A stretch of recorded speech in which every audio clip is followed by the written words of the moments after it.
In this video, I will show you how to fix ESPN app not loading or showing a black screen.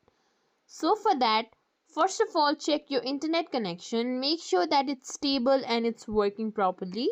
Or you could simply turn on airplane mode for like 10 to 15 seconds. After that, simply turn it off, let your device get connected to Wi-Fi and try relaunching it. Or simply click and hold on to the ESPN app, click on App Info, from here go to Force Stop, then confirm it. Then go to Storage Uses, here click on Clear Cache. After that, go to Play Store. From here, you can check if there is any update available. If there is, then simply update your app.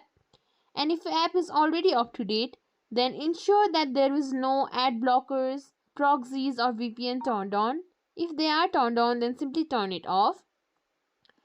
And even after all of it, if it's still not working, then you can simply click and hold on to the ESPN app, uninstall, confirm it. After that, press and hold on to your power button. From here, restart your phone. After that, simply go to Play Store and download the app again, log in and try using it. And that's it. If you think this video is helpful, please like, share, subscribe to our channel, and thank you for watching.